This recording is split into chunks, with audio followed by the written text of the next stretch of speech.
नमस्कार दोस्तों, आप सभी का बहुत-बहुत स्वागत है वेदांत अकेडमी में।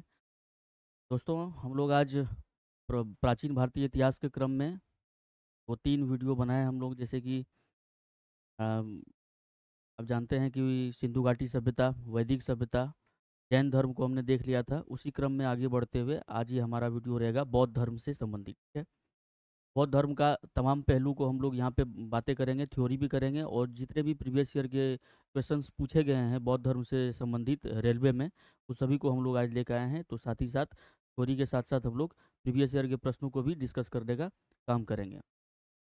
आपसे विनती ये है कि अगर आपका थ्योरी कंप्लीट है तो आप डायरेक्ट प्रश्न पे जाइए, जो कि प्रीवियस ईयर का प्रश्न पूछे गए हैं। यहाँ पे देखिए आपको मिलेगा भैया, ये तमाम वो प्रश्नों का संकलन जो है एक साथ ही कर लिया ताकि आपका एक ही वीडियो में कंप्लीट रिवीजन हो जाए, ठीक है? अगर आपका थ्योरी कंप्लीट है तो आप समय बर्बाद ना करें, इन सभी जाके प्रश्नों को आप ज़रूर देखने का प्रयास करें, वीडियो को आगे बढ़ा लें और प्रश्न का सॉल्यूशन आप आराम से देखें और करते रहें ताकि आपको पता चलेगा आपका रिवीजन भी बहुत अच्छे तरीके से चल रहा है।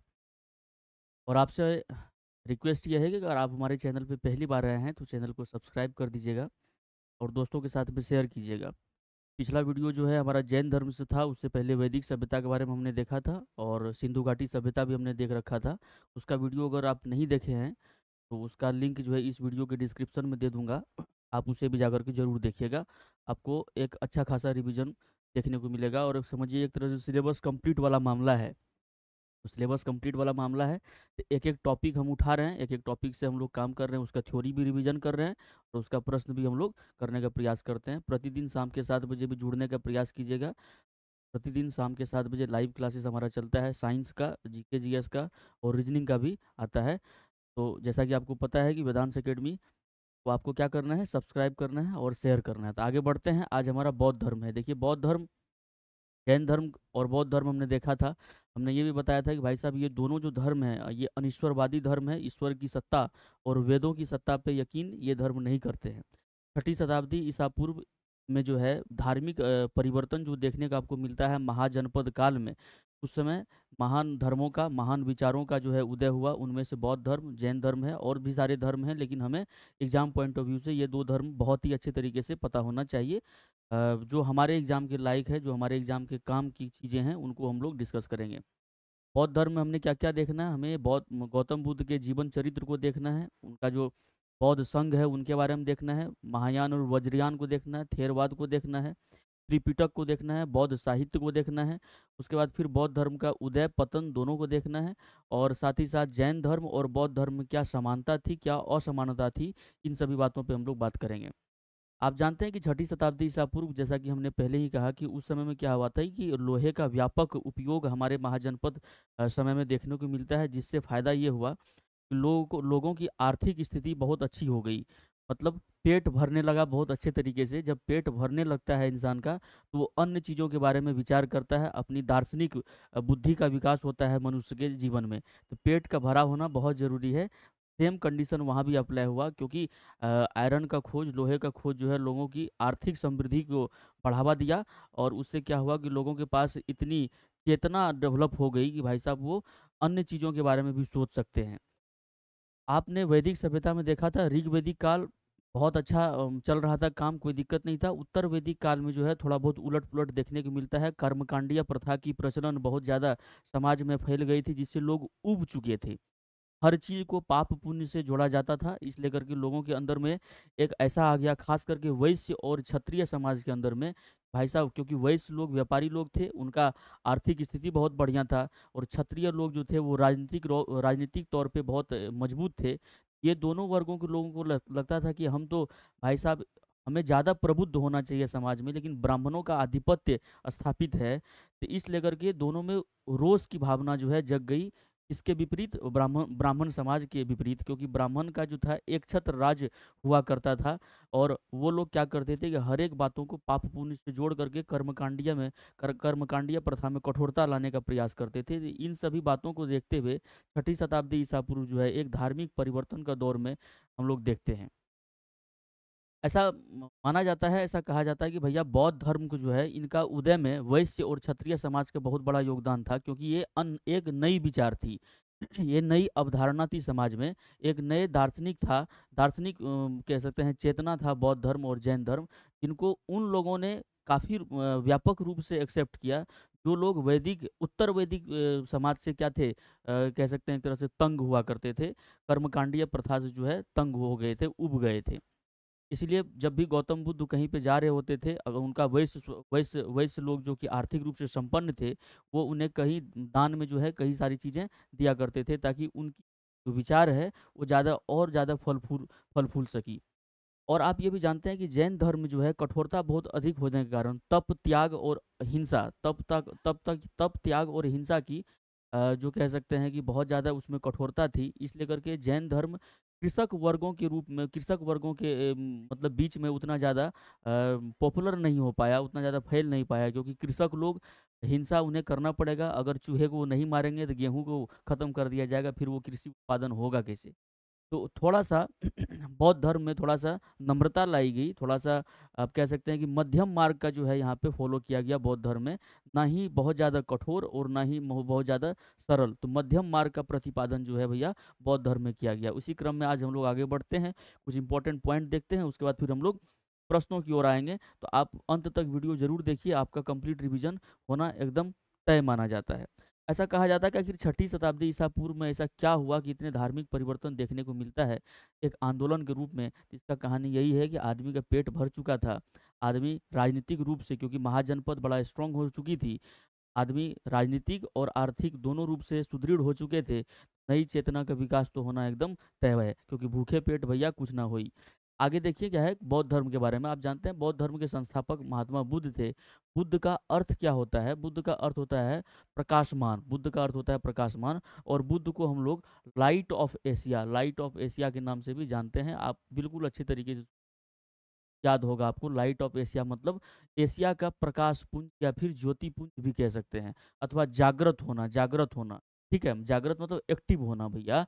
इनके उनके पिता शुद्धोधन कपिल वस्तु के शाक्यों के गणराज्य थे, गणराजा थे। बुद्ध का जन्म शाक्यों की राजधानी कपिल वस्तु के समीप लुम्बिनी में देखिए 563 ईसा पूर्व में हुआ था। लुम्बिनी के समीप 563 ईसा पूर्व में हुआ था। कहीं कहीं आपको ये सवाल में 560 ईसा पूर्व भी देखने को मिल जाएगा, 560 ईसा पूर्व भी देखने को आपको मिल जाएगा। इनकी माता महामाया देवी कोलीय गणराज्य की राजकुमारी थी। याद रखिएगा महामाया देवी, सवाल पूछा है प्रीवियस ईयर में कि गौतम बुद्ध के माता जी का नाम क्या था, तो आपको ऑप्शन में माया मिलेंगे, माया। ठीक है, तो याद रखिएगा महामाया या फिर माया देवी। ठीक है। इनके जन्म के 7वें दिन ही इनकी माता की मृत्यु हो गई। उसके पश्चात जो है इनका पालन पोषण इनकी मौसी जो हैं प्रजापति गौतमी, और यही प्रजापति गौतमी से इनका नाम गौतम पड़ा। इनका नाम गौतम गौतम पड़ा भैया। तो प्रजापति वो गौतमी कौन थी? इनकी मौसी थी। इन्होंने इनका पालन पोषण किया, किनका? गौतम बुद्ध का। ठीक है। बुद्ध के बचपन का नाम आप जानते हैं सिद्धार्थ था। ये सब कहानी आपको बहुत अच्छे तरीके से पता होगा। जरा ये सवाल देखिए, सवाल नहीं है भैया, ये कुछ जीवन परिचय है किनका? गौतम बुद्ध जी का। इनके बारे में थोड़ा देख लेते हैं, जीवन परिचय से भी सवाल आ जाया करता है। जीवन परिचय में आपको मिलेगा जन्म 563 ईसा पूर्व, जैसा कि मैंने बताया। कहीं कहीं पे आपको 560 ईसा पूर्व भी देखने को मिलेगा। लुम्बिनी वर्तमान नेपाल में आपको पड़ेगा, यहाँ इनका जन्म स्थान था। बचपन का नाम आप जानते हैं सिद्धार्थ हुआ करता था, और पिता का नाम शुद्धोधन, जो कि कपिल वस्तु के शाक्य के गण के प्रधान थे, मतलब गणराजा थे। और माता का नाम माया देवी अथवा महामाया कोलीय गणराज की कन्या हुआ करती थी। पालन पोषण इनकी मौसी प्रजापति गौतमी द्वारा किया गया। और पत्नी का नाम यशोधरा, अन्य नाम जो है गोपा, बिंबा और भद्रकच्छा आप रख सकते हैं दिमाग में। पुत्र का नाम राहुल हुआ करता था गौतम बुद्ध के, घोड़े का नाम कंथक हुआ करता था, और सारथी का नाम चाण हुआ करता था। ठीक है। मृत्यु जो है 483 ईसा पूर्व, याद रखिएगा, मल्लों की राजधानी कुशीनगर में हुआ था।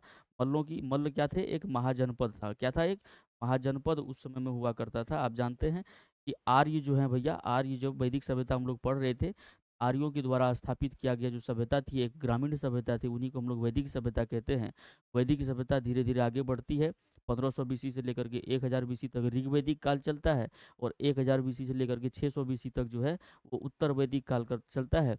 और यही उत्तर वैदिक काल में लोहे का खोज होता है, और उत्तर वैदिक काल में ही जनपद से महाजनपद की ओर जो है प्रशासनिक तौर पे वो लोग आर्य जो है आगे बढ़ते गए। ठीक है। मैक्स मुलर साहब का कहना था कि आर्य जो हैं मध्य एशिया के निवासी हैं मूल रूप से, तो इस बात को भी ध्यान रखिएगा। गौतम बुद्ध के बारे में हमने थोड़ा सा जीवन परिचय देख लिया। ये कभी-कभी एग्जाम में पूछ देता है जीवन परिचय से संबंधित प्रश्न, तो इस बात को भी आपको ध्यान में रखना है। Light of Asia Gautam Buddha ji को कहा जाता है। जन्म इनका 563 ईसा पूर्व में और मृत्यु इनकी 483 ईसा पूर्व में, जिनको महापरिनिर्वाण के रूप में भी आप अच्छे तरीके से जानते हैं। आगे देखेंगे इन सभी बातों को। जरा देखिएगा, 16 वर्ष की अवस्था में सिद्धार्थ का विवाह जो है शाक्य कुल की कन्या यशोधरा से हुआ। सिद्धार्थ से यशोधरा को एक पुत्र हुआ जिसका नाम राहुल था, जैसा कि हमने अभी देखा। गौतम बुद्ध के जीवन संबंधी 4 दृश्य अत्यंत प्रसिद्ध हैं, जिन्हें वो देखकर उनके मन में वैराग्य, वैराग्य मतलब कह सकते हैं सब कुछ छोड़ने वाला की भावना उठ चुकी थी। चार चार ये दृश्य जो हैं वो अत्यंत प्रसिद्ध हैं भैया। ये सभी जो हमें जानकारी है ये हमें बौद्ध ग्रंथों से मिलता है। आप ये भी जानते हैं कि बौद्ध ग्रंथ जो हैं वो पाली भाषा में लिखा गया है। किस भाषा में? पाली भाषा में लिखा गया। और आपको कह दें कि पाली भाषा जो है भैया ये आम जनमानस की भाषा हुआ करती थी, मतलब साधारण भाषा हुआ करती थी। लोग मतलब जो आम जनता थी वो इन भाषा से कनेक्ट कर जाती थी, क्योंकि यही बोलचाल की भाषा हुआ करती थी। और जैन धर्म में हमने देखा था कि जैन धर्म जो थे वो प्रकृत भाषा का यूज करते थे। किसका प्रयोग करते थे? प्रकृत भाषा का उपयोग करते थे, जिनको अर्धमगधी भाषा भी कहा जाता था। तो पाली और प्रकृत, पाली हमें क्या होगा, बौद्ध ग्रंथ जो है हमें पाली भाषा में, और बौद्ध का अधिकतर उपदेश जो है आपको पाली भाषा में ही देखने को मिलेगा, क्योंकि आम जनमानस की भाषा हुआ करती थी। 4 दृश्य जो है वो अत्यंत प्रसिद्ध है, जिन्होंने जिन्होंने ये भावना प्रकट कर दी गौतम बुद्ध के अंदर में। किसकी भावना? तो वैराग्य की भावना को उत्पन्न करने में बड़ा ही महत्वपूर्ण रोल निभाया। किसने? ये 4 दृश्य जरा देखते हैं कौन कौन है। तो एक वृद्ध व्यक्ति उन्होंने देखा, वृद्ध व्यक्ति को, दूसरे बीमार व्यक्ति को, एक मृत व्यक्ति को, और एक सन्यासी जो कि प्रसन्न मुद्रा में, एक सन्यासी को। ये 4 दृश्य को देखा। कौन कौन? वृद्ध व्यक्ति, एक बीमार व्यक्ति, और मृत व्यक्ति, और एक सन्यासी। 4 लोगों को देखा, और 4 लोगों को देख करके उनके मन में जो भी भावना हुई, और वो भावना का पूरा इतिहास गवाह है भैया कि वो दुनिया के सबसे उत्तम विचार के क्या रहे, प्रतिपादक माने जाते हैं। जरा देखिएगा अगले स्लाइड में हमारे पास क्या है कि बुद्ध के जीवन से संबंधित बौद्ध धर्म के प्रतीक। ये भी एग्जाम में खूब पूछता है। प्रतीक के बारे में थोड़ा बहुत देख लीजिए, ये भी एग्जाम में आता है भैया। जन्म को हम लोग किस रूप में जानते हैं? तो कहिएगा कमल और साँड़ के रूप में जन्म को जानते हैं। किनका जन्म? गौतम बुद्ध जी का जन्म को, है ना, जिनका बचपन का नाम सिद्धार्थ, याद रखिएगा। इनका जन्म जो है 563 ईसा पूर्व हुआ था, कहीं कहीं 560, और इनकी देहांत जो है वो 483 ईसा पूर्व जो है आपको देखने को मिलेगा, 483 बीसी में। गृह त्याग को हम लोग घोड़ा के, आप जानते हैं घोड़ा से वो लोग, क्योंकि राजा हुआ करते थे, ये भी राजा के पुत्र थे, शाक के गणराजा थे इनके पिताजी शुद्धोधन। और भाई साहब, राजा के लिए घोड़ा का महत्व बहुत ज़्यादा है। घर से अगर आपको बाहर जाना है, कहीं भी जाना है, तो घोड़ा का प्रयोग करना ही पड़ेगा। तो गृह त्याग को हम लोग किस रूप में जानते हैं? घोड़ा के प्रतीक रूप में जानते हैं, प्रतीकात्मक रूप में।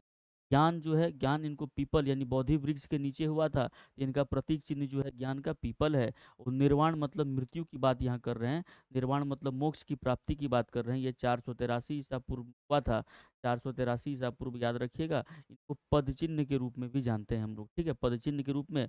और निर्वाण मतलब मृत्यु नहीं भैया, निर्वाण मतलब मोक्ष की प्राप्ति, मोक्ष की प्राप्ति, ज्ञान, ज्ञान, ठीक है, ज्ञान की प्राप्ति। और मृत्यु जो है जिसको महापरिनिर्वाण के रूप में हम लोग जानते हैं, इनको स्तूप के रूप में जानते हैं, स्तूप, ठीक है। सारनाथ का स्तूप आपने खूब नाम सुना होगा, सिंह स्तूप का आपने नाम सुना होगा, अशोक जी के द्वारा बनाया गया था। स्तूप जो है बेसिकली क्या है? परिनिर्माण को आपको दिखाएंगे। परिनिर्माण का प्रतीकात्मक चिन्ह जो है वो क्या है? स्तूप है। परिनिर्माण का मतलब हुआ मृत्यु, ठीक है। और निर्माण का मतलब हुआ कैवल्य, जिनको आप बोलते हैं कैवल्य, कैवल्य जिनको बोलते हैं वो हो गया आपका निर्माण। मतलब क्या हुआ? ज्ञान की प्राप्ति, ज्ञान की प्राप्ति, ज्ञान की प्राप्ति, ज्ञान की प्राप्ति आपको मिली, ठीक है। मतलब आप जन्म मरण के इस चक्र से क्या हो गए? दूर हो गए, ठीक है। आगे जरा देखते हैं कि सिद्धार्थ ने क्या हुआ, 29 वर्ष की अवस्था में सांसारिक समस्याओं से व्यथित होकर गृह त्याग दिया। इस वर्ष की अवस्था में सांसारिक जो कष्ट है उससे दूर होकर के, सांसारिक जो चीज़ें हैं, वस्तुएं हैं, उनको त्याग करके गृह को अपना त्याग दिया 29 वर्ष की अवस्था में। कब? 29 वर्ष की अवस्था में। इसको बौद्ध धर्म में महाभिनिष्क्रमण कहते हैं। जो घर त्याग है, गृह त्याग है, इनको बौद्ध धर्म में क्या कहा जाता है? महाभिनिष्क्रमण कहा जाता है। बुद्ध सर्वप्रथम अनुपीय नामक आम्र उद्यान में कुछ दिन रुके, ठीक है, आम्र उद्यान में कुछ दिन रुके। वैशाली के समीप उनकी मुलाकात सांख्य दर्शन के दार्शनिक आचार्य अलार अलार कलाम से हुआ था। ये भी एग्जाम में पूछा गया है, ध्यान रखिएगा कि जब वो घर से बाहर निकले तो इसको बौद्ध धर्म में क्या कहा गया? महाभिनिष्क्रमण कहा गया। क्या कहा गया? इस प्रोसेस को, इस घटना को महाभिनिष्क्रमण कहा गया। और जब गौतम बुद्ध बाहर निकले तो उन्हें एक सांख्य दर्शन के एक बहुत बड़े ज्ञाता जो हैं उनसे मुलाकात हुई, आचार्य से। उनका नाम है अलार कलाम, जो कि वैशाली के रहने वाले थे। उनके तथा राजगिरी के समीप धर्माचार्य रुद्रक रामपुत्र, कहाँ पे? राजगीर में रुद्रक रामपुत्र से हुई, ये दोनों से मुलाकात हुई। देखिए, रुद्रक रामपुत्र का और गौतम बुद्ध का मुलाकात कहाँ हुआ? रुद्रक रामपुत्र और गौतम बुद्ध का मुलाकात कहाँ हुआ? तो राजगीर में हुआ। कहाँ पे हुआ? राजगीर में हुआ। ठीक है, राजगीर में हुआ। और अलार कलाम और गौतम बुद्ध का मिलन जो है या फिर मुलाकात कहाँ हुआ? तो वैशाली में हुआ। तो इस बात को भी आपको ध्यान रखना है। ठीक है, वैशाली में हुआ। और ये अलार कलाम जो है ये सांख्य दर्शन के बहुत बड़े विद्वान हुआ करते थे। ये दोनों बुद्ध के प्रारंभिक गुरु थे, प्रारंभिक गुरु थे। तो प्रारंभिक गुरु कौन कौन हुए बुद्ध के? तो अलार कलाम और रुद्रक रामपुत्र। ठीक है, इस बात को भी ध्यान रखना है आपको। देखिए, 6 वर्षों तक अथक परिश्रम, मतलब बिना रुके हुए परिश्रम और घोर तपस्या के बाद 35 वर्ष की आयु में वैशाख पूर्णिमा की एक रात पीपल मतलब बोधि वृक्ष के नीचे, निरंजना मतलब पुनपुन नदी के तट पर सिद्धार्थ को ज्ञान प्राप्त हुआ। इसी दिन से वे तथागत हो गए। इसी दिन से वो क्या हो गए? तथागत हो गए। याद रखना है आपको, 35 वर्ष की आयु में 6 वर्ष उन्होंने तपस्या किया, क्योंकि वो 29 वर्ष जो है 29 वर्ष की जब उनकी अवस्था थी तब वो गृह त्याग किए थे। और गृह त्याग की घटना को महाभिनिष्क्रमण के रूप में भी हम लोग जानते हैं। और 6 वर्ष कठिन तपस्या के बाद उनको निरंजना नदी के तट पे पीपल वृक्ष के नीचे जो है, निरंजना मतलब पुनपुन नदी की बात कर रहे हैं, बोध गया में इनको ज्ञान की प्राप्ति हुई। और तभी से वो क्या कहलाए? तथागत कहला गए गौतम बुद्ध जी। ज्ञान की प्राप्ति के बाद गौतम बुद्ध के नाम से प्रसिद्ध हुए। गौतम बुद्ध के नाम से प्रसिद्ध हुए। ज्ञान के प्राप्ति के बाद जो है गौतम बुद्ध के नाम से प्रसिद्ध हो गए। बुद्ध मतलब जानते हैं, बुद्ध का मतलब होता है प्रकाशमान। क्या होता है? प्रकाशमान। प्रकाशमान या फिर जागृत होना। क्या होना? जागृत होना। ठीक है, देखिए, धर्म चक्र प्रवर्तन के बारे में थोड़ा जान लेते हैं, जो कि एग्जाम के लिए हमारे लिए जरूरी है। इसीलिए इसको हम लोगों ने जानना, हमने वही टॉपिक को सेलेक्ट किया है जो हमारे एग्जाम के लिए जरूरी है। इसीलिए आपको जल्दी से रफ्तार से रिवीजन कर लेना चाहिए, बिल्कुल भी। देखिए, उरुवेला मतलब वर्तमान बोध गया। उरुवेला मतलब वर्तमान बोध गया से बुद्ध सारनाथ, ऋषिपत्तनम या मृगदाव आए। सारनाथ, सारनाथ कहाँ पे आपको मिलेगा? उत्तर प्रदेश के बनारस में आपको देखने को मिलेगा। उत्तर प्रदेश के बनारस में उरुवेला से सारनाथ आए। यहाँ पर 5 ब्राह्मण सन्यासियों को अपना प्रथम उपदेश दिया, जिससे बौद्ध ग्रंथों में धर्म चक्र प्रवर्तन के नाम से जाने जाते हैं। ये धर्म चक्र प्रवर्तन क्या है? पहला उपदेश को धर्म चक्र प्रवर्तन कहा जाता है बौद्ध ग्रंथों में। पहला उपदेश जो गौतम बुद्ध जी के द्वारा 5 ब्राह्मणों को दिया गया, कहाँ पे? सारनाथ में। सारनाथ में पहला उपदेश दिया गया। और इसी घटना को धर्म चक्र प्रवर्तन के रूप में जाना जाता है बौद्ध ग्रंथों में। देखिए, एक कहानी तो भाई साहब हम लोग ये सोच सकते हैं कि वैदिक वैदिक सभ्यता जो है एक लंबे 1000-1200 साल से चलते आ रही थी। उसमें ब्राह्मणों का एक छत्र राज हुआ करता था। एक राट कहलाते थे भाई साहब। उनके मतलब उनके साथ जो है कह सकते हैं कि आप वो जो कहें वही समाज में होता था ब्राह्मण का। लेकिन जब नए विचार का उदय हुआ जैन और बौद्ध धर्मों के रूप में, तो इनको समाज ने स्वीकार किया। अगर मान लीजिए 1000, 1200, 1500 साल से कोई सत्ता चली आ रही है, एक छत्र राज कर रहे हैं, उनके बावजूद अगर नए विचारों को, नए दर्शन को आप अगर एक्सेप्ट कर रहे हैं, तो भाई साहब इसमें थोड़े बहुत या फिर आप उनको क्रेडिट जरूर देना चाहिए, जो कि वैदिक सभ्यता को मान रहे हैं। और यही नहीं, जब बौद्ध धर्म, जैन धर्म का प्रकाशमान हमारे समाज में हुआ, उसके बाद जो वैदिक सभ्यता में जो भी खामियां थी उनको भी दूर किया गया। मतलब हम हमेशा से नए विचारों का स्वागत करते हैं और नए विचारों का इज्जत करते हैं। इसके लिए आप वैदिक सभ्यता के लोगों और ब्राह्मणवादी वर्चस्व के जो लोग थे उनको भी क्रेडिट दे सकते हैं कि भाई साहब उनमें इतनी सहिष्णुता थी, इतनी सहनशीलता थी कि वो नए विचारों को एक्सेप्ट करके भाई साहब उनसे कुछ सीख सकते हैं। और फलस्वरूप हुआ क्या कि बौद्ध धर्म और जैन धर्म के उदय के बाद जो वैदिक सभ्यता में जो भी बुराइयां थी, कुरीतियां थी, उनको भी दूर किया गया। ठीक है, तो ये बात भी आप ध्यान में रखना कि बुद्ध ने सर्वप्रथम तपस्सु एवं भल्लिक नामक 2 शूद्रों को बौद्ध धर्म का अनुयायी बनाया। तो कितना इंपॉर्टेंट बात है, 2 शूद्रों को बौद्ध धर्म का अनुयायी बनाया। देखिए, बौद्ध धर्म जो है, बौद्ध धर्म में जाति प्रथा का कोई कॉन्सेप्ट नहीं था। जाति से कोई मतलब नहीं था भैया। यहाँ पे बौद्ध धर्म में किसी भी जाति को हो, कोई भी हो, वो बौद्ध धर्म से जुड़ सकते थे, बौद्ध संघ में शामिल हो सकते थे। इवन स्त्रियां भी बौद्ध धर्म में शामिल हुआ करती थी। बौद्ध धर्म मानने के लिए आपको 100% सिर्फ संन्यास होने का जरूरत नहीं है। आप गृहस्थ आश्रम में रह करके अभी बौद्ध धर्म को आप एक्सेप्ट कर सकते थे। तो ये सब जो कह सकते हैं कि लचीलापन था बौद्ध धर्म में, इन लचीलेपन की वजह से इनका जो व्यापक विस्तार देखने को मिलता है, बहुत सारे देश में इनका विस्तार भी देखने को मिलता है। और उस समय के जो तत्कालीन महाजनपद के जो शासक हुआ करते थे, वो भी इनको शरण दिए भाई साहब। बौद्ध धर्म का प्रोत्साहन किया गया उनके द्वारा, और अन्य जगह जो है इनका प्रचार प्रसार करने में उस समय के जो राजा थे उनका बहुत बड़ा योगदान था। जैसा कि आप जानते हैं अशोक जो है अपने पुत्र और अपने बेटे को, मतलब बेटे अपने बेटी को महेंद्र को श्रीलंका भेजा था। ठीक है, ये बात भी आपको जानते हैं कि बौद्ध धर्म के प्रचार के लिए संघमित्रा और महेंद्र को जो है वो श्रीलंका भेजे थे। तो उस समय के जो राजा थे वो भी खूब सपोर्ट करते थे इनको। इनका बढ़ने का, इनके व्यापक विस्तार होने का ये भी एक रीजन माना जा सकता है।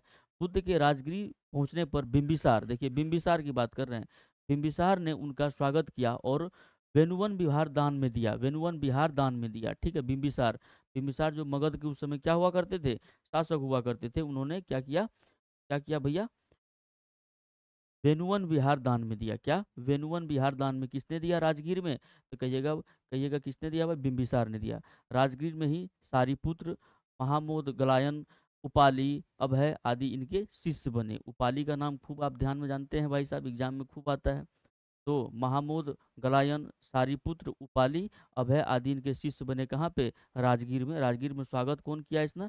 तो कहिएगा बिंबिसार जी ने किया था। वेनुवन वन है वो भी इन्हें दान में दिया गया था भैया। ठीक है, ज्ञान प्राप्ति के 8वें वर्ष के बाद वैशाली के लिच्छवियों ने बुद्ध को वैशाली आमंत्रित किया तथा कुटाग्रशाला, देखिए कुटाग्रशाला नामक विहार दान में दिया। किसने दिया? तो वैशाली में दिया गया। किनको? गौतम बुद्ध को ज्ञान प्राप्ति के 8वें वर्ष के बाद कुटाग्र वनशाला जो है, कुटाग्रशाला जो है ये दान में दिया गया। किनको? गौतम बुद्ध जी को। अपने शिष्य आनंद के कहने पर बुद्ध ने वैशाली में महिलाओं को संघ में प्रवेश की अनुमति दी। प्रजापति गौतमी पहली भिक्षुणी थी, याद रखिएगा। प्रजापति गौतमी जो है क्या है, पहली भिक्षुणी थी, मतलब बौद्ध संघ में शामिल होने वाली और भिक्षुणी बनने वाली जो है पहली प्रजापति गौतमी थी, इसको भी ध्यान में रखना है। कौशाम्बी का शासक उदाइन, कौशाम्बी का शासक उदाइन बौद्ध भिक्षु पिंडोला भारद्वाज के प्रभाव से बौद्ध बन गया तथा घोषितारा बिहार भिक्षु संघ को प्रदान किए। ज्ञान प्राप्ति के 20वें वर्ष बुद्ध श्रावस्ती पहुंचते हैं, श्रावस्ती पहुंचते हैं और वहां पे अंगुलीमाल नामक डाकू को अपना शिष्य बनाया गया। ठीक है, तो ये कहानी है अंगुलीमाल का डाकू का नाम आपने खूब सुना होगा, बुद्ध और अंगुलीमाल के, जो कि एक डाकू हुआ करता था। बाद में इनका हृदय परिवर्तन कर देते हैं कौन? गौतम बुद्ध जी, और वो भी बाद में बौद्ध बौद्ध धर्म में शामिल होकर के गौतम बुद्ध जी के शिष्य बन जाया करता है। यही है बौद्ध की खासियत, इस बात को भी ध्यान में रखना है। देखिए एक नोट में दिया गया है, इंपॉर्टेंट बात है, इस बात को भी ध्यान रखना है भैया। क्या? कि बुद्ध ने अपने जीवन में, याद रखना एग्जाम में आता है ये सवाल, बुद्ध ने अपने जीवन में सर्वाधिक उपदेश कौशल राज्य की राजधानी श्रावस्ती, वही श्रावस्ती जहाँ से अंगुलीमाल का मुलाकात गौतम बुद्ध की होती है, सबसे ज़्यादा उपदेश जो है उन्होंने श्रावस्ती में दिए। और उन्होंने अंतिम उपदेश जो है कुशीनगर में सुबुद्ध को दिया था। मगध को उन्होंने अपना प्रचार केंद्र बनाया था, मगध को अपना प्रचार केंद्र बनाया था। मगध को प्रचार केंद्र क्यों बनाया था? क्योंकि उस समय मगध महाजनपद जो था वो सर्वाधिक शक्तिशाली महाजनपद हुआ करता था। अगर जनपद महाशक्तिशाली हो, राजा महाशक्तिशाली हो, उनका फॉलोवर भी बहुत ज़्यादा होता है, उनके पास आर्थिक संपन्नता होती है, जिससे कि किसी भी धर्म को वो प्रचार प्रसार कर सकते हैं। तो गौतम बुद्ध ने बड़ा ही दिमाग से काम लिया भाई साहब, कि सर्वाधिक उपदेश उन्होंने श्रावस्ती में दिया। अंतिम उपदेश उन्होंने कुशीनगर में, हालांकि अंतिम उपदेश में उनका कोई हाथ नहीं था भैया, कुशीनगर में थे, उपदेश दे रहे थे, उनकी देहांत हो जाती है। और अपना प्रचार केंद्र जो है वो किनको? मगध को बनाते हैं। और सबसे पहला उपदेश जो है वो सारनाथ में देते हैं, 5 ब्राह्मणों को, याद रखना है आपको। ठीक है, अगला देखिए, अगला क्या है कि महापरिनिर्वाण क्या है, इस बात को थोड़ा समझते हैं कि महापरिनिर्वाण क्या है। देखिए महापरिनिर्वाण, महात्मा बुद्ध अपने जीवन के अंतिम पड़ाव में हिरण्यवती नदी के तट पर अपने शिष्य चुंद, याद रखिए चुंद के यहाँ शुकर माधव भोज सामग्री खाई और अतिसार रोग से पीड़ित हो गए। यहीं पर 483 ईसा पूर्व में, 483 ईसा पूर्व में जन्म कब हुआ था? जन्म हुआ था, याद रखिएगा 563 ईसा पूर्व में जन्म कब हुआ था? 563 ईसा पूर्व में इनका जन्म होता है और 483 ईसा पूर्व में 80 वर्ष की आयु में उनकी मृत्यु हो जाती है। इसे बौद्ध परंपरा में महापरिनिर्वाण के नाम से जाना जाता है। महापरिनिर्वाण के नाम से जाना जाता है। इनका जो देहांत हुआ इसको महापरिनिर्वाण के रूप में भी जाना जाता है। मृत्यु के पूर्व कुशीनारा के परिव्राजक सुभद्र को उन्होंने अपना अंतिम उपदेश दिया। ठीक है। महापरिनिर्वाण के बाद बुद्ध के अस्थि अवशेष को 8 जगह मगध, वैशाली, कपिल वस्तु, ध्यान रखना 8 जगह अस्थि अवशेष को, हड्डी के अवशेष को मगध, वैशाली, कपिल वस्तु, अल्लकम, रामग्राम, पावा, कुशनारा और वेथाद्वीप भेजा गया। इन्हीं 8 क्षेत्रों में स्तूप बनाए गए। ठीक है। इन्हीं 8 क्षेत्रों में क्या बनाए गए? स्तूप बनाए गए। ठीक है, स्तूप बनाए गए। मृत्यु के बाद 8 जगह जो है इनका अस्थि अवशेष को भेजा गया। बौद्ध धर्म की शिक्षाएं और सिद्धांत के बारे में थोड़ा सा अगर देखेंगे तो बुद्ध ने आम जनता की भाषा, हमने जैसे बताया कि आम जनता की जो भाषा पाली हुआ करता था, पाली में उपदेश दिए। उनके अनुसार सृष्टि जो है दुखमय, क्षणिक क्षणिक एवं आत्मविहीन है। वो ईश्वर एवं अपौरुषेय वेद की सत्ता को अस्वीकार करते हैं। बुद्ध ने जन्म आधारित वर्ण व्यवस्था को भी अस्वीकार किया है। बुद्ध ने प्रतीत्य समुत्पाद को संपूर्ण जगत पर लागू किया। अच्छा, प्रतीत्य समुत्पाद क्या होता है जरा देखिएगा। महात्मा बुद्ध के अनुसार एक वस्तु के विनाश के पश्चात दूसरे की उत्पत्ति होती है। प्रत्येक घटना के पीछे कार्य कारण का संबंध है। कार्य कारण का यही सिद्धांत प्रतीत्य समुत्पाद के नाम से जाना जाता है। कार्य कारण मतलब क्या हुआ कि प्रत्येक जो घटना होती है उसका कोई न कोई डेस्टिनी होता है, कोई न कोई डेस्टिनी होता है। कार्य कारण होता है। कार्य कारण मतलब आप जो भी काम कर रहे हैं उसका कुछ न कुछ कारण है। अब अगर आप पढ़ाई मन से कर रहे हैं तो उसका कुछ कारण है। अगर आपसे पढ़ाई नहीं हो रही है तो उसका भी कुछ न कुछ कारण है। इसी को प्रतीत्य उन्माद कहा जाता है। ठीक है। इसी को क्या कहा जाता है? प्रतीत्य समुत्पाद कहा जाता है। मतलब कार्य कारण, आपके साथ जो भी घटना हो रही है उसका कुछ न कुछ कारण है, उसका कुछ न कुछ क्या है? कारण है। तो गौतम बुद्ध ने बताया भैया कि प्रत्येक घटना के पीछे कार्य कारण का संबंध है और यही कार्य कारण की जो सिद्धांत है इसी को प्रतीत्य समुत्पाद के नाम से जाना जाता है।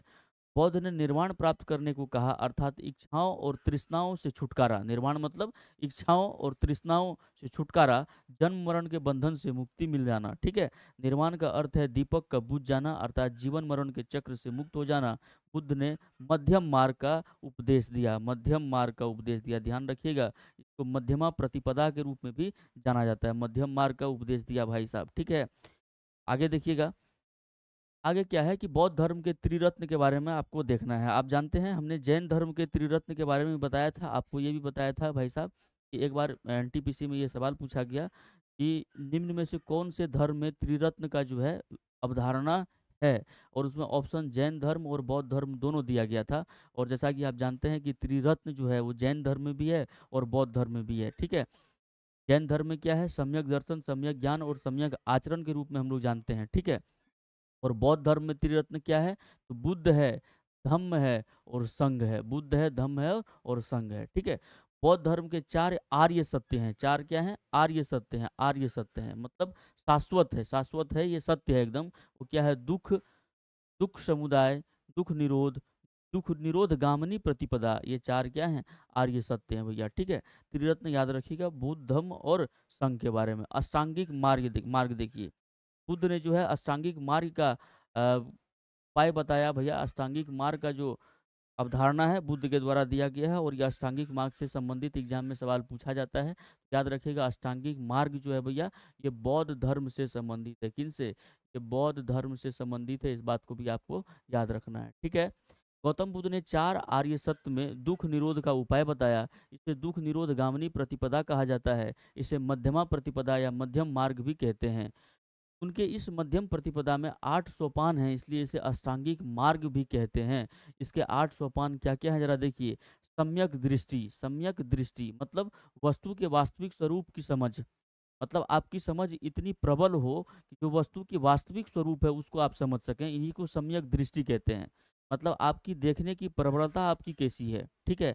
आप किसी वस्तु को उसके वास्तविक रूप में देख रहे हैं या नहीं देख रहे हैं। जैसे मान लीजिए आजकल समाज में क्या हुआ कि लोग जज करते हैं, रोड पे कोई चल रहा है उसको फटाक से जज कर लेना।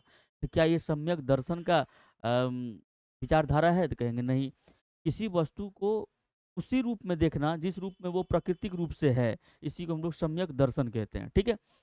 सम्यक संकल्प मतलब लोभ द्वेष व हिंसा से मुक्त विचार। और सम्यक वाक मतलब क्या होता है कि आपको हमेशा अच्छे वाक्य बोलना है, मतलब कटु बातें आपको नहीं बोलना है।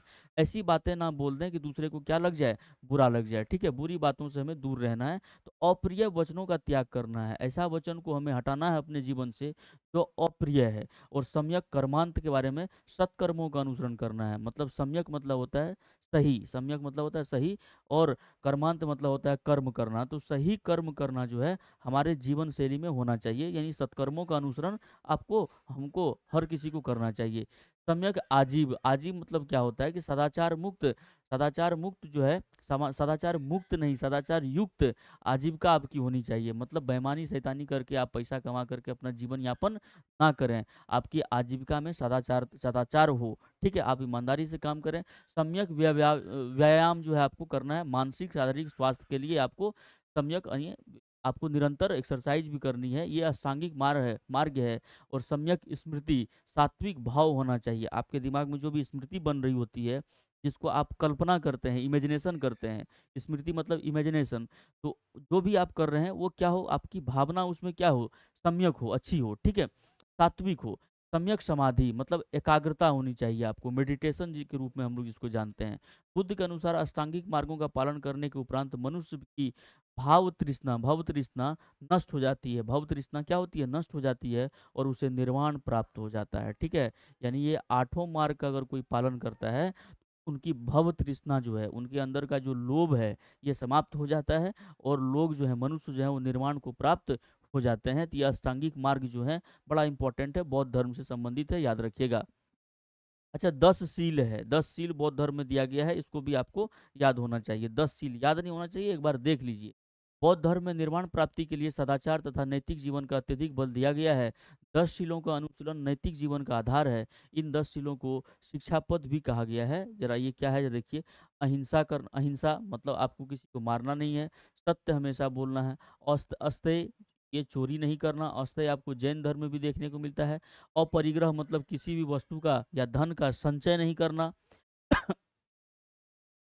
ठीक है, मद्य सेवन न करना, असमय भोजन न करना, सुखप्रद बिस्तर पर ना सोना, है ना, आपका बिस्तर जो है मोटका गद्दा वाला नहीं होना चाहिए। सुखप्रद बिस्तर पर आपको नहीं सोना है भैया। आभूषणों का त्याग करना है। स्त्रियों से दूर रहना है, अगर आप ब्रह्मचर्य जीवन जी रहे हैं तब। ठीक है, क्योंकि आप यहाँ पे ब्रह्मचर्य क्यों लिखा गया है, क्योंकि आप अच्छे तरीके से जानते हैं कि बौद्ध संघ में जो है, बौद्ध धर्म में वैसे भी लोग जुड़ सकते थे जो कि कंप्लीट ब्रह्मचर्य थे। जो ब्रह्मचर्य होंगे उनको स्त्रियों से दूर रहना है। और वैसे भी लोग बौद्ध धर्म को अपना सकते थे जो गृहस्थ आश्रम में, जो पारिवारिक और सांसारिक जीवन में जी रहे हैं, तो वो भी बौद्ध धर्म को अपना सकते थे। व्यभिचार आदि से दूर रहना, एडल्ट्री से दूर रहना है। गृहस्थों के लिए केवल 5 सील तथा भिक्षुओं के लिए 10 सील मानना अनिवार्य है। ठीक है, गृहस्थों के लिए आपको क्या करना है, गृहस्थों के लिए जो है 5 सील मानना है। देखिए, 5 सील मानना है, ऊपर का 5 सील जो है, आप गृहस्थ हैं तो आप मान सकते हैं भैया। और आप अगर ब्रह्मचर्य हैं है, ठीक है, और भिक्षु हैं, तो आपको ये 10 के 10 सील मानना पड़ता था अगर आप बौद्ध धर्म में सम्मिलित हो रहे हैं तो। ठीक है, देखिए जरा दर्शन क्या है, इसका दर्शन भी कभी कभी एग्जाम में पूछ देता है ऑब्जेक्टिव पॉइंट ऑफ व्यू से। ये इंपॉर्टेंट है, इस बात को भी हम लोग देख लेते हैं। ठीक है, देखिए दर्शन कुछ इस प्रकार आपको दिया हुआ है कि अनिश्वरवाद, अनिश्वरवाद मतलब ईश्वरीय सत्ता में विश्वास नहीं करना। इनका दर्शन क्या है कि भाई साहब ईश्वर को नहीं मानते थे। शून्यतावाद, देखिए शून्यतावाद से कई बार एग्जाम में पूछा है तो इसको स्टार लगाइएगा। एग्जाम में पूछता है कि शून्यवाद का सिद्धांत किस धर्म से संबंधित है, तो कहिएगा शून्यवाद का सिद्धांत बौद्ध धर्म से संबंधित है। संसार की समस्त वस्तुएं या पदार्थ सत्ताहीन है। शून्यवाद का मतलब क्या हुआ, संसार की समस्त वस्तुएं और पदार्थ क्या है, सत्ताहीन है। सत्ताहीन का मतलब शाश्वत नहीं है, मतलब इटर्नल नहीं है, हमेशा रहने वाला नहीं है। ठीक है, और गौतम बुद्ध ने एक बात और भी कहा है कि विचार का परिवर्तन होना तय है। विचारों का परिवर्तन होता ही होता है हर हर मनुष्य के जीवन में। ठीक है, समय के साथ विचार में परिवर्तन होना एकदम तय है। तो भाई साहब ये शून्यतावाद के अनुसार क्या है कि दुनिया की जितनी भी समस्त वस्तुएं और जितनी भी पदार्थ हैं वो सभी क्या है, सत्ताहीन है, वो हमेशा जीवंत नहीं रह सकता, कहने का मतलब ये हुआ। ठीक है, अनात्मवाद मतलब आत्मचेतना पर सर्वाधिक बल दिया गया है। और क्षणिकवाद जो है भैया, संसार में कोई भी चीज स्थिर नहीं है। कोई भी चीज क्या है, स्थिर नहीं है, क्षणिकवाद है। तो ये आपको ये दर्शन याद रखना है, अनिश्वरवाद का दर्शन, शून्यतावाद, अनात्मवाद और क्षणिकवाद। देखिए शून्यवाद और क्षणिकवाद दो इंपॉर्टेंट है। एग्जाम में पूछता है कि क्षणिकवाद का सिद्धांत या क्षणिकवाद का जो दर्शन है कौन से धर्म से संबंधित है, तो बौद्ध धर्म। और शून्यवाद का सिद्धांत किससे है, तो बौद्ध धर्म से। एक और याद रखिएगा, सियादवाद, हमने बात कर रखे हैं इसके बारे में बहुत डिटेल में, पिछला वीडियो जाकर जरूर देखिएगा। ये सियादवाद का जो दर्शन है भैया, ये जैन धर्म से संबंधित है। किनसे, जैन धर्म से संबंधित है। इसके बारे में हमने डिटेल से बात किया है। और अनेकांतवाद भी जो है वो भी, अनेकांतवाद याद रखिएगा, अनेकांतवाद जो है वो भी क्या है, जैन धर्म से संबंधित है। ये दोनों को आप ध्यान में रखना है, सियादवाद और अनेकांतवाद जैन धर्म से संबंधित है। अच्छा, बुद्ध के जन्म के पूर्व अन्य धार्मिक आंदोलन क्या क्या हुआ, जरा इसको भी देखिएगा। आजीवक संप्रदाय आप जानते हैं, इसको भाग्यवादी भी कहते हैं। मखलीपुत्र गौशाल के द्वारा इनका स्थापना किया गया था। घोर अक्रियवादी पूर्ण कश्यप के द्वारा इनका स्थापना किया गया था, याद रखना आपको। उच्छेदवादी मतलब भौतिकवादी जो है अजित केस कंबली के द्वारा जो है इसका स्थापना किया गया था। नित्यवादी जो है पकुत कचायर के द्वारा। संदेहवादी मत जो है संजय वेलुदुपुत्र के द्वारा जो है संदेहवादी, इसको भी एक बार देख लीजिएगा। कभी कभी ऑब्जेक्टिव पॉइंट ऑफ व्यू से एग्जाम में प्रश्न आ जाता है इनको, ठीक है। अगला देखिए, कह रहा है कि बौद्ध संघ और उनके कार्य प्रणाली के बारे में हम लोग जानते हैं। संघ में प्रविष्ट होने को उपसंपदा कहा जाता था। अगर आप संघ में प्रविष्ट होते हैं मतलब सम्मिलित होते हैं, को क्या कहा जाता था, उपसंपदा कहा जाता था। संघ की सदस्यता लेने वाले को पहले श्रमण का दर्जा मिलता था, और 10 वर्षों बाद जब उसकी योग्यता स्वीकृत हो जाती थी तब उसे भिक्षु का दर्जा मिलता था भैया, ठीक है। मतलब अगर आप बौद्ध धर्म में शामिल हो रहे हैं, बौद्ध संघ में अगर शामिल हो रहे हैं, सबसे पहले आपको श्रमण का दर्जा मिलेगा। और 10 साल आप अपना कठिन मेहनत कीजिए, बौद्ध के बारे में जानिए, बौद्ध धर्म के बारे में जानिए, उनका प्रचार प्रसार करिए। 10 साल के बाद अगर आप योग्य हो जाते हैं तब आपको भिक्षु का मतलब ब्रह्मचर्य का जो है वो दर्जा मिलेगा। संघ में अल्पवयस्क, चोर, हत्यारा, ऋणी व्यक्ति, दास तथा रोगी व्यक्ति का प्रवेश वर्जित था। अल्पवयस्क, ठीक है, चोर को, हत्यारा को, ऋणी व्यक्ति जो है, दास तथा रोगी व्यक्ति का प्रवेश वर्जित था। कहोगे रोगी व्यक्ति में उसका क्या गलती है भैया, क्योंकि बौद्ध धर्म में कह ही दिया है कि सम्यक व्यायाम, आप सम्यक व्यायाम कीजिए, आप निरोग हो जाएंगे। उसके बाद फिर आप बौद्ध संघ में शामिल हो जाइए, ठीक है। बौद्ध संघ की संरचना गणतंत्र प्रणाली पर आधारित थी। देखिए कितना इंपॉर्टेंट बात है, बौद्ध संघ की जो संरचना स्ट्रक्चर था वो रिपब्लिक था भैया, गणतंत्र प्रणाली पर आधारित थी। बौद्ध संघ का दरवाजा हर जातियों के लिए खुला था। अतः बौद्ध धर्म ने वर्ण व्यवस्था एवं जाति प्रथा का विरोध किया, ठीक है। बौद्ध धर्म में क्या किया, मतलब जाति से कोई मतलब इनको नहीं था। इसीलिए आप देखे होंगे कि जो कि शूद्र जाति के हुआ करते थे, जिनको समाज में बहुत प्रताड़ित किया गया था, वो लोग क्या हुए, अन्य धर्मों में जो है क्या हो गए, अन्य धर्मों में सम्मिलित हो गए। क्योंकि अन्य धर्म आपको जाति के अनुसार जो है आइडेंटिफाई उनको नहीं करता था, उनको उतना ही सम्मान मिलता था जितने अन्य लोगों को मिलता था। तो अन्य अन्य मतलब शूद्र वर्गों के लोग जो हैं भैया वो बौद्ध धर्म की ओर आकर्षित हो गए, ठीक है। आप बाबा साहब अम्बेडकर को भी जानते हैं भैया, इतने महान लोग थे, इतने महान व्यक्ति को दुनिया के सबसे बड़ा स्कॉलर भी कहा जाए तो कोई दिक्कत की बात नहीं है। वो भी बाद में क्या करते हैं, बौद्ध धर्म में सम्मिलित हो जाते हैं। तो बौद्ध धर्म में सरलता मतलब कह सकते हैं कि लचीलापन बहुत था। वर्ण व्यवस्था को एकदम सिरे से नकार करते थे, वर्ण और जाति का कोई कॉन्सेप्ट यहाँ पे देखने को नहीं मिलता है। संघ की सभा में प्रस्ताव का पाठ होता था। प्रस्ताव पाठ को अनुशावन कहा जाता था। क्या कहा जाता था, प्रस्ताव पाठ को अनुशावन कहा जाता था। सभा की वैध कार्रवाई के लिए न्यूनतम संख्या यानी कोरम, जिसको आज हम लोग जानते हैं ना, वो क्या है भाई साहब, कोरम 20 थी। अब समझ सकते हैं, ये आज की कहानी नहीं है। ये स्थापना हुआ भाई साहब, जन्म जन्म जो है बौद्ध का, गौतम बुद्ध का कब हुआ है, 563 बीसी में, ठीक है, 563 बीसी में। 35 वर्ष की अवस्था में उनको ज्ञान की प्राप्ति हुई है। उनके बाद उन्होंने बौद्ध धर्म का स्थापना किया। इतने पुराने धर्म होने के बावजूद हमारे जो समाज के लोग थे या गौतम बुद्ध का जो मानसिक स्थिति था, दिमाग कितना आप कह सकते हैं डेवलप, कितना विचार उत्तम विचार हुआ करता था उस समय, ऐसा सोच था। अभी हम लोग कोरम व्यवस्था जो है लोकसभा राज्यसभा में, विधानमंडल में हम लोग कोरम व्यवस्था देखने को मिलता है। तो देखिए जरा यहाँ पे, बौद्ध संघ में उस समय कोरम व्यवस्था थी, और कोरम व्यवस्था कितनी थी, 20 थी, ठीक है। मतलब बौद्ध संघ में कोई भी कार्रवाई होने के लिए न्यूनतम संख्या में जो होना चाहिए वो कितने लोग होने चाहिए, 20 लोग होने चाहिए। यही कोरम व्यवस्था का मतलब है। बौद्धों का सबसे पवित्र एवं महत्वपूर्ण दिन या त्योहार वैशाख की पूर्णिमा है। आप जानते हैं वैशाख पूर्णिमा को बुद्ध पूर्णिमा के रूप में भी जानते हैं, क्योंकि यही वैशाख पूर्णिमा के दिन जो है गौतम बुद्ध का जन्म हुआ। और यही वैशाख पूर्णिमा में गौतम बुद्ध का गौतम बुद्ध को ज्ञान की प्राप्ति हुई, और यही वैशाख पूर्णिमा है हुआ गौतम बुद्ध की देहांत भी देखने को मिलता है। इसी दिन का अत्यधिक महत्व है, क्योंकि इसी दिन बुद्ध का जन्म, ज्ञान की प्राप्ति एवं महापरिनिर्वाण की प्राप्ति, मतलब आपको उनका देहांत हुआ था। तो तीनों, अब ये घटना जो है भाई साहब कोइंसिडेंस बोल सकते हैं भैया, ठीक है, या फिर इतने महान थे वो, उनके लिए सब कुछ, जीवन का हर एक पहलू एक सीक्वेंस में होता जा रहा था, ठीक है। तो आप इस बात को भी समझ सकते हैं कि वैशाख पूर्णिमा का महत्व जो है बौद्ध धर्म में बहुत ज़्यादा देखने को मिलता है, क्योंकि महान घटनाएं जैसे कि बुद्ध का जन्म और ज्ञान की प्राप्ति और उनका महापरिनिर्वाण जो है, ये आपको वैशाख के पूर्णिमा में ही देखने को मिलता है। बौद्ध धर्म के अनुयायी दो वर्गों में विभाजित थे, भिक्षु एवं भिक्षुणी तथा उपासक एवं उपासिका, ठीक है। गृहस्थ जीवन में रहकर बौद्ध धर्म मानने वाले लोगों को उपासक कहा जाता था। देखिए, अगर गृहस्थ जीवन, सांसारिक जीवन आप जी रहे हैं और बौद्ध धर्म को मान रहे हैं, तो उनको उपासक कहा जाता था। लेकिन जो ब्रह्मचर्य का पालन करते थे उनको भिक्षु कहा जाता था, भिक्षु। और भिक्षुनु जो जो स्त्रियां थी, ब्रह्मचर्य स्त्रियां थी, उनको भिक्षुनी। और गृहस्थ जीवन में जो स्त्रियां थी उनको क्या कहा गया, उपासिकाएं कहा गया। तो इस बात को भी ध्यान में रखना, ठीक है, बात को भी आपको ध्यान में रखना है। देखिए, चैत्य और बिहार के बारे में कभी भी एग्जाम आ जाता है, उस बात को जरा समझते हैं क्या है।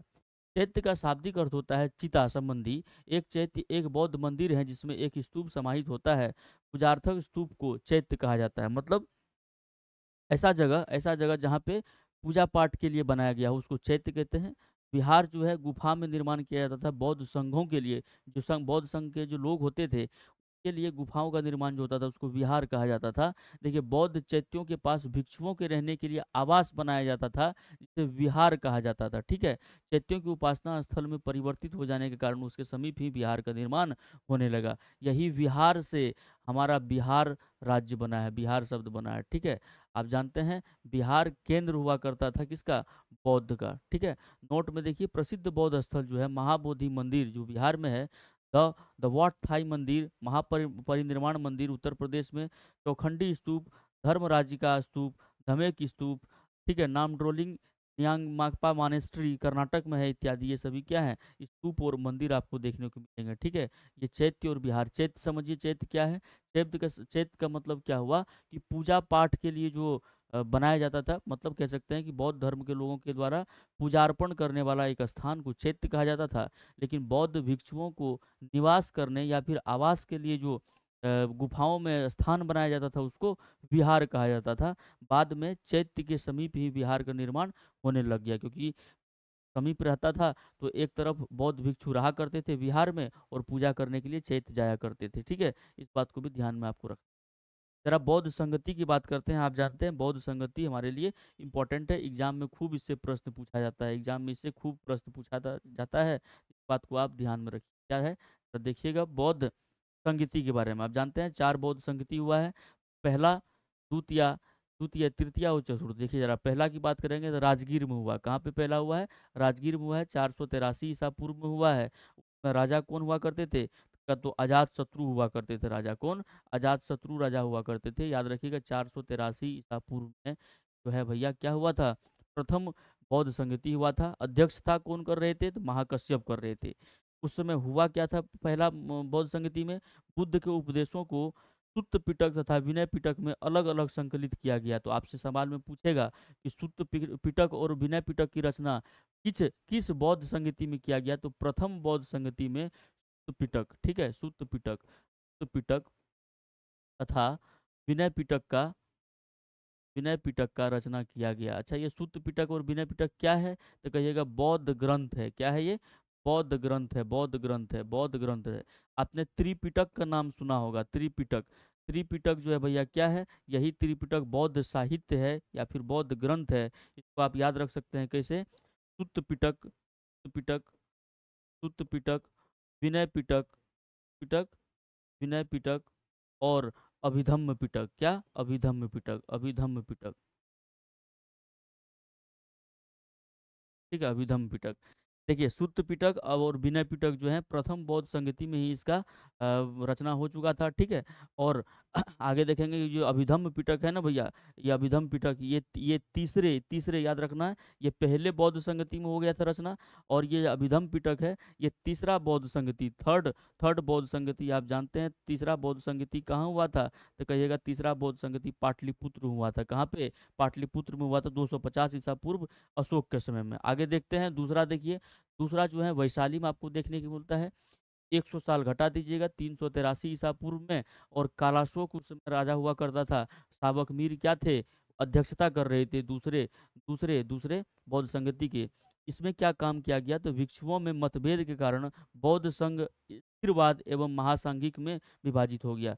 तो स्थविर स्थविर स्थविर स्थविर और महासांघिक में बौद्ध का विभाजन कब देखने को मिलता है? स्थविर और महासांघिक में बौद्ध विभाजन देखने को कब मिलता है? तो दूसरे बौद्ध संगति में आपको देखने को मिलता है। तृतीय बौद्ध संगति पाटलिपुत्र में आप अच्छे तरीके से जानते हैं, 250 ईसा पूर्व में मगध के राजा अशोक हुआ करते थे, मौर्यकालीन शासक थे। मोगलीपुत्तिस जो है भैया इनके क्या थे? अध्यक्षता कर रहे थे। और अभिधम्म पिटक तीसरा पिटक का संकलन भी आपको देखने को मिलता है। तो याद रखिएगा, पहला दो पिटक विनय पिटक और सुक्त पिटक पिटक जो है वो प्रथम बौद्ध संगति में आपको देखने को मिलेगा इसकी रचना।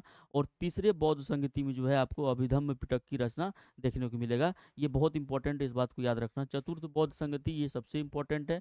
आप जानते हैं कनिष्क के समय में कुंडलवन कश्मीर में आपको देखने को मिलेगा, लगभग ईसा की प्रथम शताब्दी में। और वसुमित्र इसकी अध्यक्षता कर रहे थे। और यही चतुर्थ बौद्ध संगति में आपको बौद्ध संघ संप्रदाय जो है, बौद्ध धर्म जो है, दो संप्रदाय में विभाजित हो जाते हैं, जिसका उसको हम लोग हीनयान और महायान के रूप में जानते हैं, ठीक है। और कनिष्क जो है, कनिष्क खुद महायान संप्रदाय से संबंधित थे, इस बात को भी याद रखना है। महायान महायान संप्रदाय महायान संप्रदाय से संबंधित थे, इस बात को संप्रदाय जो है इससे संबंधित थे, इस बात को भी ध्यान में रखना। आगे देखिए बौद्ध धर्म की लोकप्रियता का कारण क्या था, आखिर क्या था कि बौद्ध धर्म इतने लोकप्रिय हो गए भाई साहब, ठीक है। एक तो आपको ये समझ में आ रहा है भैया कि धर्म का, जाति का, वर्ण व्यवस्था का कोई कॉन्सेप्ट बौद्ध धर्म में नहीं था, ये एक वजह ये भी हो सकता है। दूसरी वजह ये हो सकता है कि बुद्ध का जो भी उपदेश है, बुद्ध का जो भी आपको कह सकते हैं कि उपदेश दिए उन्होंने, भाषण दिए भाई साहब, ज्ञान दिए, भाषण तो नहीं कह सकते हैं, क्षमा कीजिएगा, ज्ञान दिए, वो सभी क्या थे? आम जनमानस की जो भाषा हुआ करते थे, पाली भाषा में उन्होंने दिए। ये भी रीजन हो सकता है। तीसरा ये हो सकता है कि बहुत महाजनपद के जो बड़े बड़े शासक थे, वो बौद्ध धर्म का प्रचार करवाते थे और खुद वो मानते थे। ये भी रीजन हो सकता है भैया, ठीक है। और सबसे बड़ी बात क्या है कि जैन धर्म जो इससे पहले आया था, उसमें कठोरता बहुत ज़्यादा हो जाने के कारण, जो आम जनता थी उसको एक्सेप्ट नहीं कर पाई, ठीक है। लेकिन बौद्ध धर्म में क्या था कि मध्यम मार्ग का जो है सिस्टम अपनाया गया, मध्यम मार्ग प्रतिपदा को अपनाया गया, जिससे क्या हुआ कि ये जो धर्म है ना ही बहुत ज़्यादा कठोर है और ना ही बहुत ज़्यादा सरल है। बौद्ध धर्म को ब्रह्मचर्य यानी भिक्षु भी पालन कर सकते थे, ब्रह्मचारी बन के और गृहस्थ में रह करके भी बौद्ध धर्म का पालन किया जा सकता था। जाति का, वर्ण व्यवस्था का कोई कॉन्सेप्ट यहाँ पे नहीं था। तो इन सब चीज़ों को लेकर के, इन सब बातों को लेकर के बौद्ध धर्म का विस्तार जो है बहुत व्यापक और बहुत मतलब बड़े भूभाग और बड़े क्षेत्रों में देखने को आपको मिलता है। जरा देखिए क्या क्या लिखा हुआ है कि जटिल दार्शनिक वाद विवाद का ना होना, जटिल दार्शनिक वाद विवाद का ना होना, कर्मकांड का कोई कॉन्सेप्ट नहीं होना, ठीक है। कर्मकांड का पाप पुण्य से कुछ भी लिखा यहाँ पे नहीं होना, पाप पुण्य से किसी चीज़ को जोड़ा ही नहीं जाता था।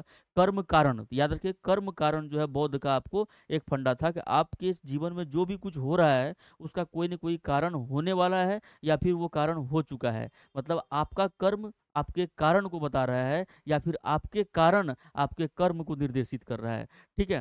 तो लोक भाषा पाली में उपदेश दिए, इस वजह से लोग जो हैं जुड़ते गए। बौद्ध धर्म को राजकीय संरक्षण प्राप्त होना, देखिए बौद्ध धर्म को राजकीय संरक्षण, मैंने बताया कि उस समय के जो तत्कालिक शासक हुआ करते थे वो क्या थे? बौद्ध धर्म को इंडोर्स करते थे, ठीक है, प्रचार प्रसार करते थे, अपने क्षेत्र में फैलाते थे। और सबसे बड़ी बात क्या है कि उस समय के जो सबसे आर्थिक रूप से मजबूत वर्ग के लोग थे, जिनको हम लोग क्षत्रिय और वैश्य वैश्य कहते हैं, ये सभी बहुत ज़्यादा डिक्लाइन हो गए बौद्ध धर्म के ऊपर, ठीक है। ये सभी चाहते थे कि एक नए विचार का उद्भव समाज में होना चाहिए। हालांकि जैन धर्म को भी बहुत ज़्यादा सपोर्ट मिला, किनको? वैश्य वर्ग के द्वारा जैन धर्म को बहुत ज़्यादा सपोर्ट मिला, मैंने ये बात बोल भी रखा है।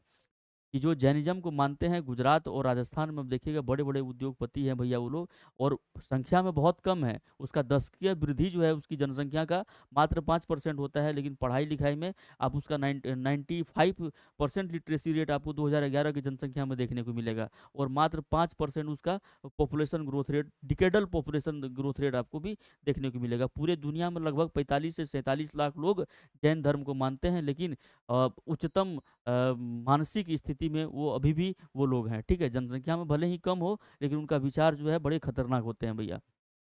खैर आते हैं बौद्ध धर्म पे। तो हमने क्या देखा, 3 पॉइंट देखा इसकी लोकप्रियता का।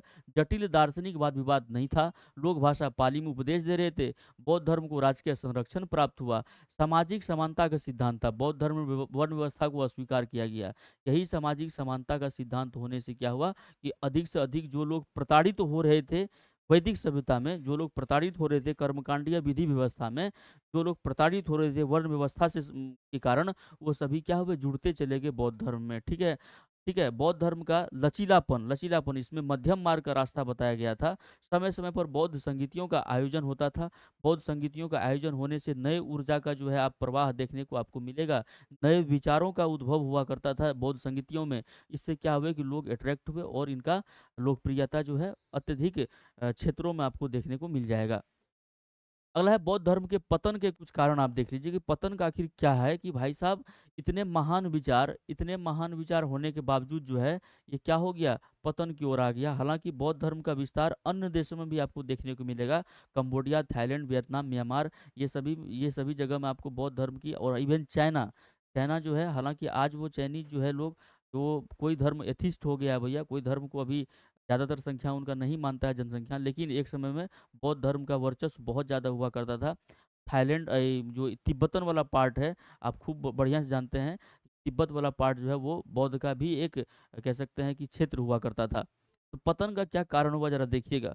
पतन का ये कारण हुआ कि भाई साहब, बौद्ध, जब गौतम बुद्ध की महापरिनिर्वाण हुआ भैया, उसके बाद क्या हुआ कि जो ब्राह्मण वादी लोग थे, जो ब्राह्मण यानी वैदिक सभ्यता को मानते जा रहे थे, उन्होंने दिमाग लगा करके काम किया क्या कि बुद्ध को भगवान विष्णु का अवतार बता दिया गया। मतलब जो विचार, जो बौद्ध विचार भगवान की सत्ता को मानता ही नहीं था, बाद में ऐसा कुछ माहौल बना, बाद में ऐसा कुछ परिवर्तन समाज में देखने को मिलता है कि कुछ लोग, कुछ खास वर्ग के द्वारा, विशेष वर्ग के द्वारा बुद्ध को स्वयं भगवान विष्णु का रूप बता दिया गया। हालांकि बुद्ध जो है भगवान की आस्था पे विश्वास बिल्कुल नहीं करते थे, लेकिन फिर भी उन्हें भगवान के रूप में जोड़ा गया। तो इससे क्या हुआ कि लोगों के दिलों में आहत आई, उन्हें ये लगा कि हम जिनसे छुटकारा पा करके जहाँ गए थे वो स्वयं वो निकल गए। तो भाई साहब उनसे क्या हुआ कि उनकी इमेज में है थोड़ा सा आपको कमी देखने को मिलता है। जरा देखिएगा बौद्ध धर्म के पतन के क्या है। बौद्ध धर्म में ब्राह्मणवादी क्रियाकलापों का समावेश हो गया, ब्राह्मणवादी क्रियाकलापों का समावेश हो गया, क्योंकि आप जानते हैं कि बौद्ध धर्म का उदय का कारण ही है ब्राह्मणों के वर्चस्व के खिलाफ में, ब्राह्मणों के वर्चस्व के खिलाफ में ही उदय का कारण बौद्ध धर्म है। लेकिन बाद में बौद्ध धर्म के अंदर ही ब्राह्मणवादी क्रियाकलाप सम्मिलित हो जाता है, जिससे होता क्या कि इसके बौद्ध धर्म में सम्मिलित लोग जो हैं वो हताश होते हैं कि भैया जिनसे भाग करके हम आए थे वो खुद यहाँ पहुँच गए हैं, ठीक है। अब देखिए, क्योंकि बुद्ध बुद्ध को ब्राह्मणों ने विष्णु का अवतार मानकर वैष्णव धर्म में समाहित कर लिया, अतः बौद्ध धर्म ने अपनी विशिष्ट पहचान खो दी। मतलब बौद्ध धर्म की जो अपनी अपनी एक कह सकते हैं कि स्पेसिफिक आइडेंटिफिकेशन था, उसको इन्होंने खो दिया भैया, क्योंकि इनको भगवान विष्णु से जोड़ा जाने लगा। बौद्ध धर्म में कर्मकांडों का प्रारंभ, अनुष्ठान विधान भी प्रारंभ हो गया, और ये प्रारंभ होने की मेन वजह यह है ब्राह्मणवादी क्रियाकलाप को जोड़ा गया भैया, ठीक है। अब ये मान लीजिए इंटेंशनली ऐसा किया गया समाज में, या फिर ब्राह्मण उस समय तक इतने मजबूत थे भाई साहब, इतने लंबे समय से एक सत्ता में रहने के बावजूद भी अपने हिसाब से समाज में परिवर्तन कर सकते थे। पता नहीं इतिहासकार को इसके बारे में जानकारी होगी, या फिर उस समय जो लोग रहे होंगे तो ब्राह्मणवादी सत्ता को देखे होंगे तो वो बता सकते हैं, ठीक है। बौद्ध धर्म में कर्मकांडों का प्रारंभ हो गया भैया, क्योंकि ये बड़ा उत्तम विचार था, एक उन्नत विचार था, एक एक नया विचार था, एक नवीन विचार होने के बावजूद इसमें भी करप्शन जो है आपको देखने को मिलता है। आगे देखिएगा, बौद्ध भिक्षुओं का आम लोगों से दूर जाना, ठीक है, आम लोगों से वो कनेक्ट नहीं कर पा रहे थे, पाली भाषा त्याग कर संस्कृत भाषा को अपनाना। हमने जैन धर्म में भी देखा था कि बाद में स्टार्टिंग में जैन भाषा जो है, जैन जैन जैन जैन धर्म जो है वो प्रकृत भाषा में अपना उपदेश दे रहे थे, प्रकृत भाषा को अपनाया था। बाद में वो भी संस्कृत को अपनाने लगे और पाली भाषा को छोड़ करके ये भी संस्कृत को अपनाने लगे, क्योंकि संस्कृत वैदिक समाज के लोगों की आम भाषा हुआ करती थी। ठीक है। बौद्ध मठ एवं विहार कुरीतियों के केंद्र बन गया। बौद्ध मठ और विहार जो है, कुरीति मतलब बुराइयां होने लगी, भ्रष्टाचार होने लगे। बौद्ध मठों में अत्यधिक धन संचय, धन संचय मतलब धन संचय, ये तो भाई साहब बौद्ध भाई साहब कहते हैं, गौतम बुद्ध कहते हैं कि धन संचय जिसको अपरिग्रह कहते हैं, मतलब नॉन एक्विजिशन कहते हैं, अपरिग्रह धन को संचय करना ही नहीं है।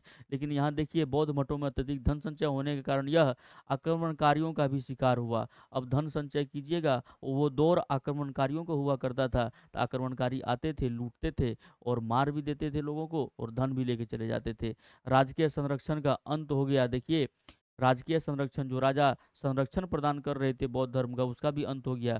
शुंग, कण्व, आंध्र सातवाहन तथा गुप्त वंशीय शासकों ने ब्राह्मण धर्मों का संरक्षण प्रदान किया, बौद्ध धर्म को नहीं। परिणाम स्वरूप बौद्ध धर्म एक राष्ट्रीय धर्म न रहा और इस धर्म का पतन होने लगा। शैव धर्म से बौद्ध धर्मों की प्रतिद्वंदिता हुई। बंगाल के शैव शासक शशांक ने बोध गया को बोधि वृक्ष को कटवा दिया। ये कहानी बड़ा इंपॉर्टेंट है, याद रखिएगा भैया, याद रखिएगा। ये जो शशांक है बंगाल के शैव धर्म का अनुयायी था, इन्होंने बोध गया में जो बोधि वृक्ष है इनको कटवा दिया गया था। जब हम लोग हर्षवर्धन के बारे में पढ़ेंगे ना, तो हर्षवर्धन जब पढ़ेंगे तो वहाँ भी आपको शशांक देखने को मिलेगा। हर्षवर्धन और शशांक के बीच में भी क्या होता है, मारकाट होता है, वहाँ भी आपको देखने को मिलेगा, आगे देखेंगे उसके बारे में। ठीक है। देखिए बौद्ध धर्म और जैन धर्म में समानता और असमानता के बिंदु के बारे में बात करते हैं थोड़ा सा। समानता अगर कहें भाई साहब, बौद्ध धर्म और जैन धर्म में समानता क्या थी, जरा देखिएगा। समानता की बात करेंगे, दोनों धर्मों के संस्थापक क्षत्रिय कुल के थे। दोनों धर्मों के संस्थापक कौन थे, तो क्षत्रिय कुल के थे, ये बात एक समानता है। दोनों धर्मों में वेदों की प्रामाण्यता के प्रति अनास्था थी, मतलब वेद की सत्ता को दोनों धर्म नहीं मानते थे। कर्म कांडों के फलीभूत होने का निषेध किया गया।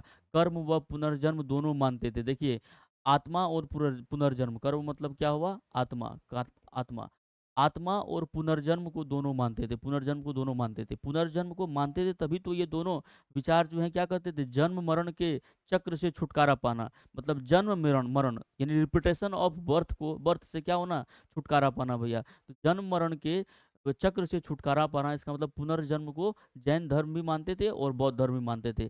असमानता क्या थी जरा देखिएगा।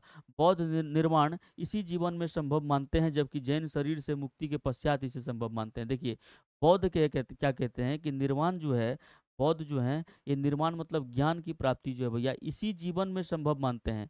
मतलब आप मोक्ष जो है इसी जीवन में मिल सकता है आपको। निर्वाण मतलब मोक्ष यानी कैवल्य की बात कर रहे हैं। बौद्ध कहते हैं इसी जीवन से आप मोक्ष यानी कैवल्य की प्राप्ति, ज्ञान की प्राप्ति आप कर सकते हैं। लेकिन जैन कहते हैं कि जैन शरीर से मुक्ति के पश्चात इसे संभव मानते हैं, तो ये असमानता है।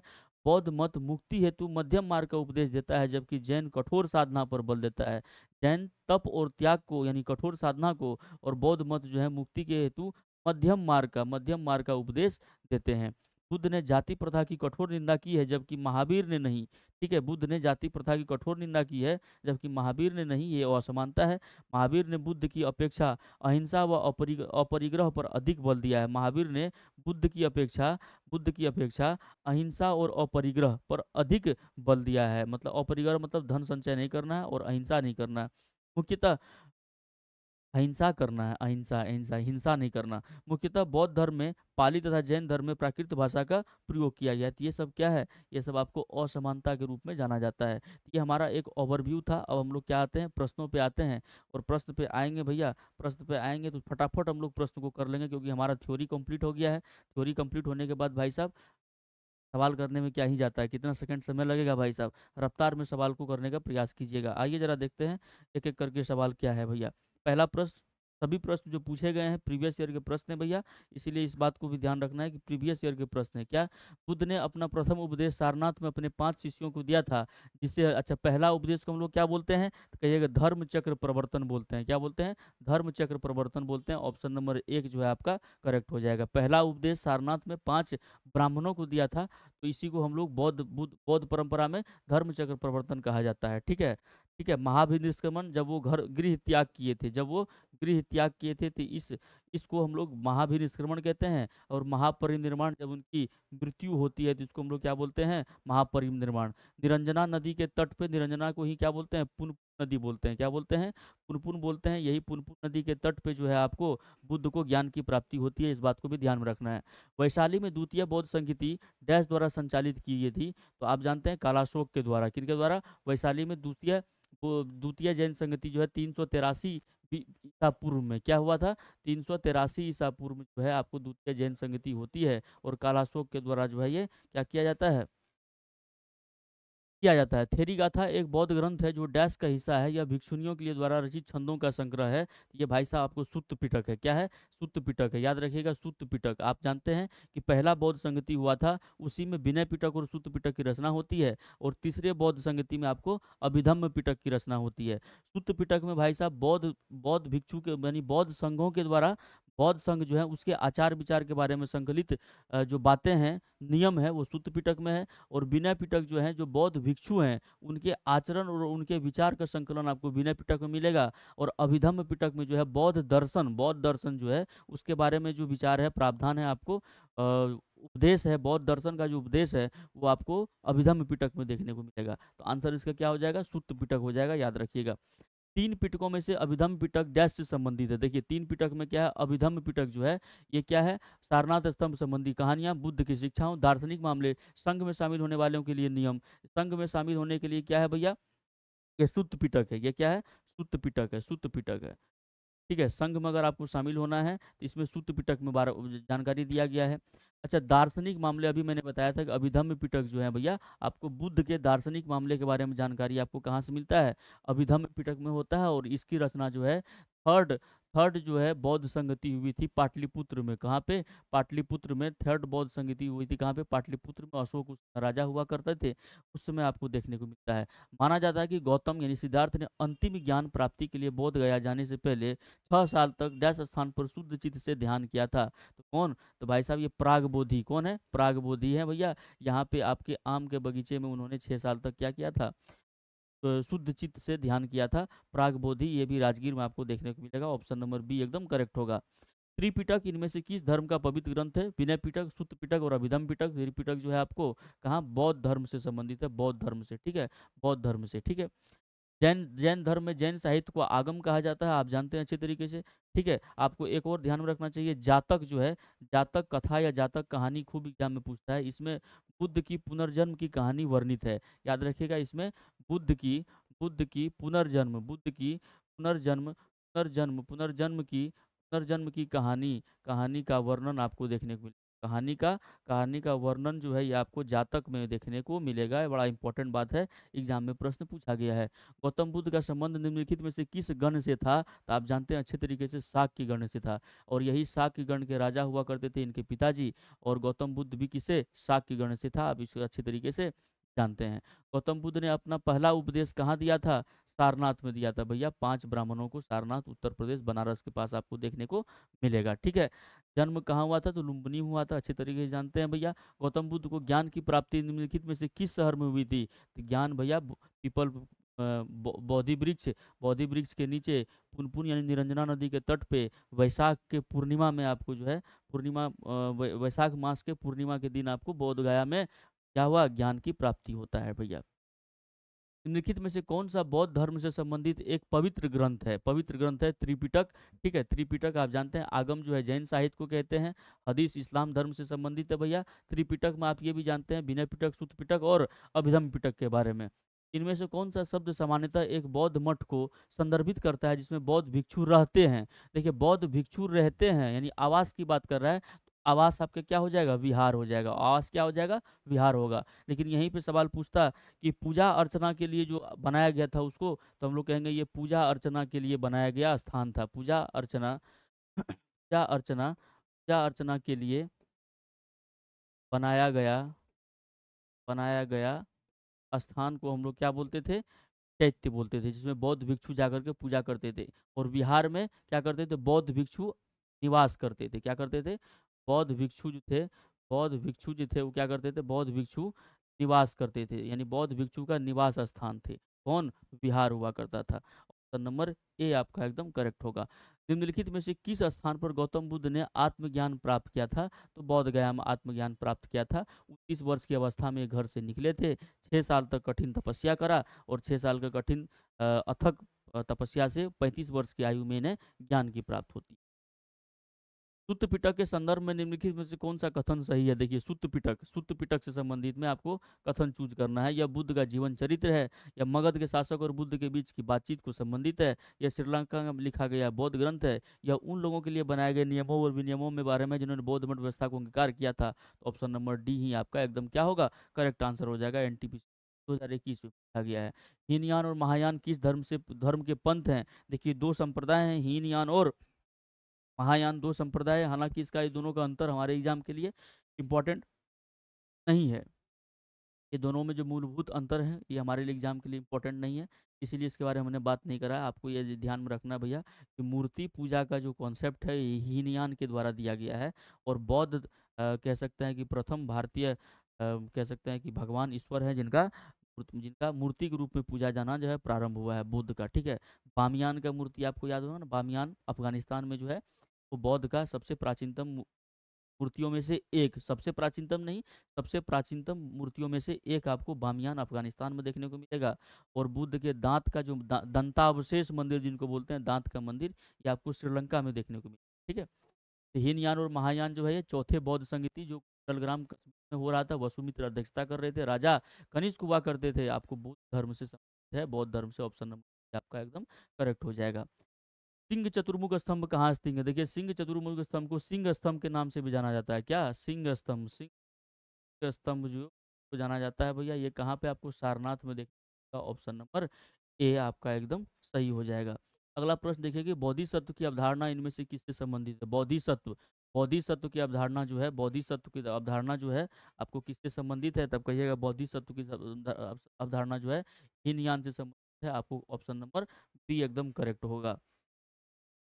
सवाल कहता है कि विनय और सूत्र पिटक इनमें से किसकी शिक्षाओं के संकलन है? ये भाई साहब, विनय और सूत्र पिटक जो है, जो कि पहली बौद्ध संगति में इसका संकलन किया गया था, ये बौद्ध बौद्ध ग्रंथ हैं भैया, बौद्ध धर्म से संबंधित है। ऑप्शन नंबर ए आपका एकदम गौतम बुद्ध सही हो जाएगा। गौतम बुद्ध, गौतम बुद्ध के निम्नलिखित उपदेशों में से किसे अग्नि उपदेश यानी फायर सेरेमन के रूप में जाना जाता है? जो पहला उपदेश है ना, फायर सेरेमन मतलब अग्नि उपदेश के बुद्ध के द्वारा दिया गया पहला उपदेश को बुद्ध के द्वारा किया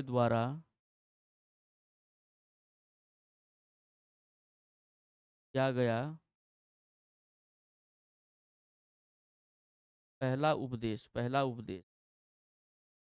द्वारा दिया गया पहला उपदेश को ही क्या बोलते हैं? फायर सेरेमन बोलते हैं। धर्म चक्र प्रवर्तन सूक्त भी कहा जाता है। ऑप्शन नंबर ए आपका एकदम होगा। ऑप्शन नंबर ए क्या होगा आपका? करेक्ट होगा। जातक कथाएं, अभी हमने बताया जातक जो है वो गौतम बुद्ध के पुनर्जन्म की कहानियों का संकलन है। जातक में क्या है? गौतम बुद्ध के पुनर्जन्म की कहानियों का संकलन आपको जातक में देखने को मिलेगा। तो बौद्ध धर्म आपका ऑप्शन नंबर बी एकदम करेक्ट हो जाएगा। मतलब बुद्ध चरित्र जिनको हम लोग बौद्ध बौद्ध ग्रंथ का यानी बौद्ध धर्म का रामायण भी कहा जाता है, याद रखिएगा इनको। बौद्ध बौद्ध धर्म का रामायण भी कहा जाता है, रामायण कहा जाता है किनको? बुद्ध चरित्र को। ये अश्वघोष के द्वारा लिखा गया है। ऑप्शन नंबर डी आपका सही हो जाएगा। ऑप्शन नंबर डी अश्वघोष के द्वारा लिखा गया है। गौतम बुद्ध का जन्म कहाँ हुआ था? कई बार भाई साहब पुनी वर्तमान नेपाल में आपको दिखेगा। ठीक है, अच्छा एक बात वैशाली से याद रखिएगा, वैशाली में जो गौतम बुद्ध के प्रारंभिक प्रारंभिक गुरु थे अलार कलाम, याद रखना, क्या रखना? अलार कलाम, अलार कलाम इनके प्रारंभिक गुरु थे। अलार कलाम वैशाली में मिले थे गौतम बुद्ध को। और अलार कलाम कौन थे भैया? तो सांख्य दर्शन के विद्वान हुआ करते थे। सांख्य सांख्य सांख्य दर्शन के या सांख्य दर्शन के भाई साहब ये महान ज्ञाता हुआ करते थे। कौन? अलार कलाम। ठीक है, उस बौद्ध ग्रंथ का नाम बताइए जिनमें भिक्षुओं के लिए नियमों का उल्लेख है। भिक्षुओं के लिए नियम जो है आपको कहाँ? विनय पिटक में मिलेगा। भिक्षुओं के नियम जो है, डिसिप्लिनरी एक्शन जो है भैया, वो विनय पिटक में आपको देखने को मिलेगा। स्तूप क्यों बनाए गए थे? तो स्तूप जो है ये पवित्र स्मृति चिन्ह रखने के लिए भाई साहब। ऑप्शन नंबर ए जो है आपका करेक्ट हो जाएगा। स्तूप बनाए जाते थे। ठीक है, स्तूप बनाए जाते थे। ठीक है, व्यास का जन्म 560 ईसा पूर्व में हुआ था और 480, देखिए ये आपको डेट जो दिया गया एग्जाम में पूछा गया प्रश्न है, लेकिन आपको ये 560 ईसा पूर्व आपको 563 दिमाग में रखना है, ठीक है। आपको क्या रखना है, 563 रखना है दिमाग में, लेकिन एग्जाम में 560 आ गया कोई बात नहीं, हालांकि एग्जाम बना सकते थे। ऑप्शन देखिए कैसा दिया हुआ, आप कहते डायरेक्ट बुध आपका आंसर हो जाएगा यहाँ पे ऑप्शन नंबर। बुध का जन्म आपको याद रखना है 563 ईसा पूर्व, क्या रखना है, जन्म 563 ईसा पूर्व आपको ध्यान रखना है। और मृत्यु की अगर बात करेंगे इनकी, मृत्यु की अगर बात करेंगे तो मृत्यु आप जानते हैं ये 483, यहाँ पे 480 क्या है, लेकिन आप 483 ईसा पूर्व आपको ध्यान, डेट बहुत इंपॉर्टेंट होता है।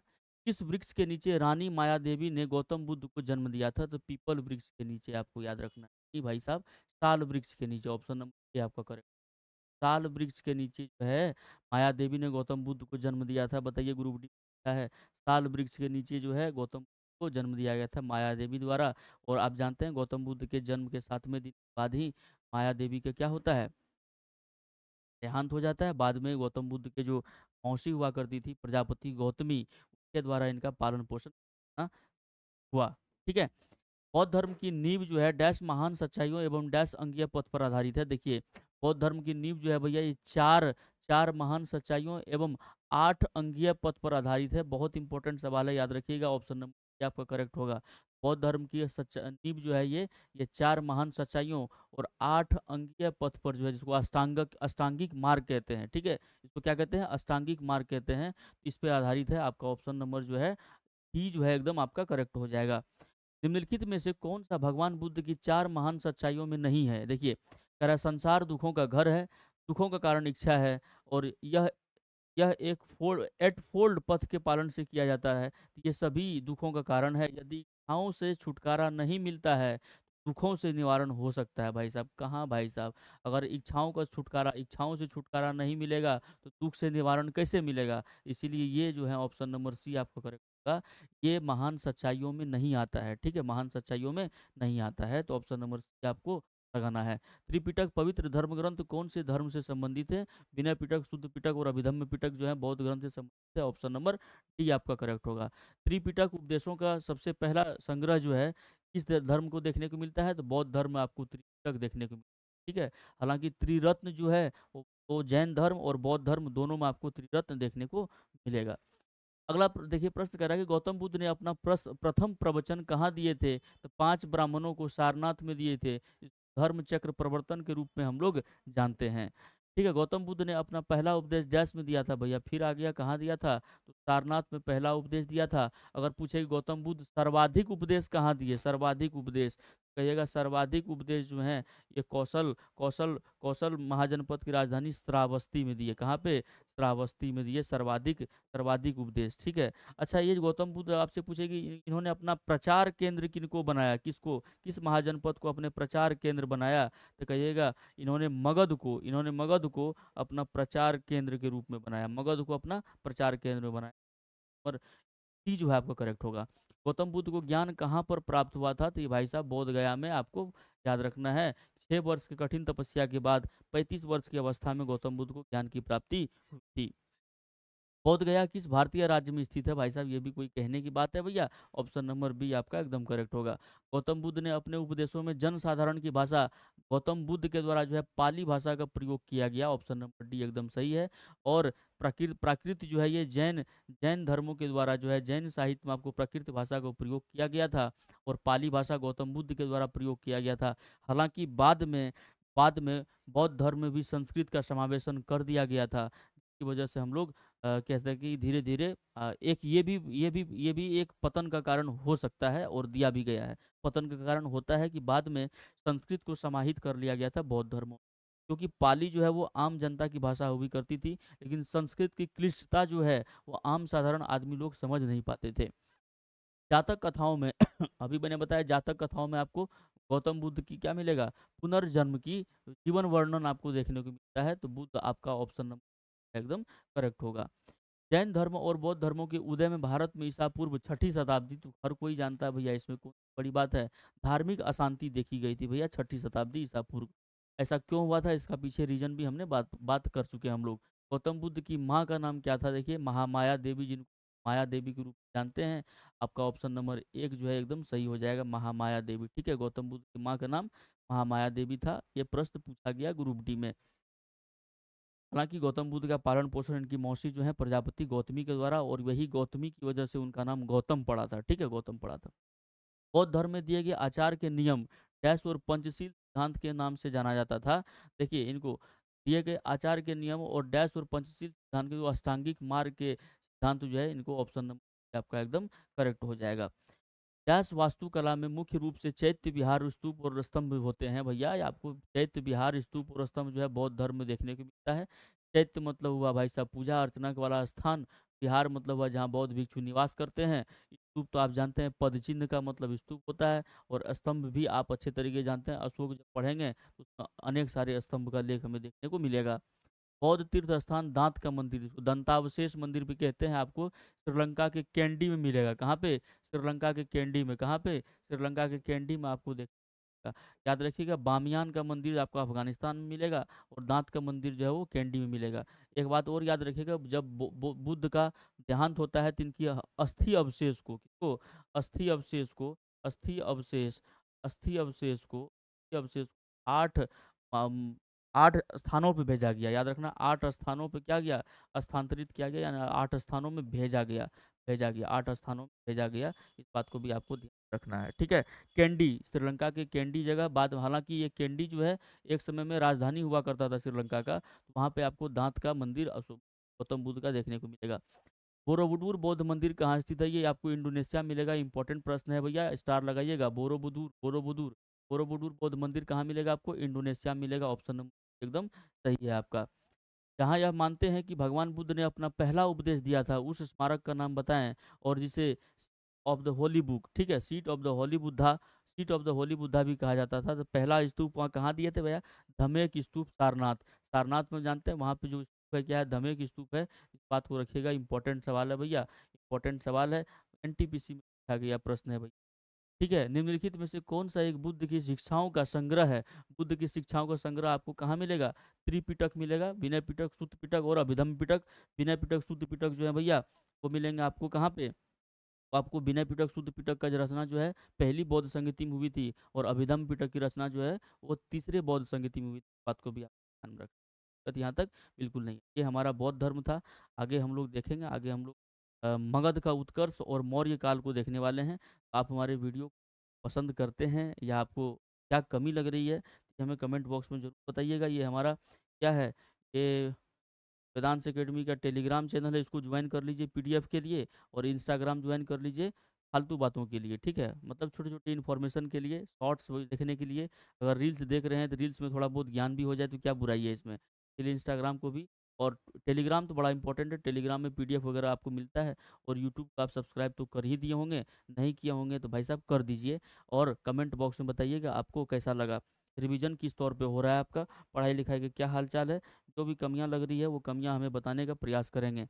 मिलेंगे हम लोग अ, अगले टॉपिक को लेकर के। इसी तरीके से हम लोग क्या करेंगे, टॉपिक का पहले ओवरव्यू देखेंगे, पृष्ठभूमि देखेंगे, टॉपिक का हम लोग कॉन्सेप्ट को देखेंगे, और कॉन्सेप्ट को देखने के बाद याद करने का प्रयास करेंगे उसी टाइम। और याद करने के बाद फिर हम लोग क्या करेंगे, याद करने के बाद हम लोग प्रश्न लगाएंगे जो कि प्रीवियस ईयर में पूछे गए हैं।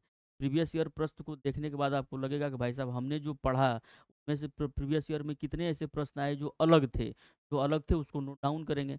अगर आपका कॉन्सेप्ट पहले से ही क्लियर है, आपका रिवीजन बहुत अच्छा है, तो डायरेक्ट वीडियो को आगे बढ़ाइए। आगे बढ़ा करके आप प्रश्नों के जहाँ पे प्रीवियस ईयर प्रश्न लोग डिस्कस कर रहे हैं वहाँ पे आप जाइए, वहाँ पे आपका काम की चीज़ें आपके लिए वहाँ होगी। अंततः आपको ये कहना चाहेंगे कि आपको रेगुलर वीडियो जो है सुबह शाम मिलता रहेगा, टेंशन की बात बिल्कुल नहीं है। सुबह शाम क्या, हमेशा मिलता रहेगा। शॉर्ट्स के माध्यम से भी मिलता रहेगा। शाम के प्रतिदिन शाम 7 बजे जो है हमारा लाइव क्लास होता है, आप उससे भी जुड़ना नहीं भूलिएगा। आप हमारे साथ अंत तक बने रहे, चैनल को सब्सक्राइब कर भी दिए, शेयर भी कर दिए, इसके लिए हम आपका तहे दिल से बहुत बहुत आभार हैं। तब तक के लिए मिलते हैं अगले क्लास में। तब तक के लिए आप क्या करते रहें, पढ़ाई लिखाई करते रहें। Thank you very much.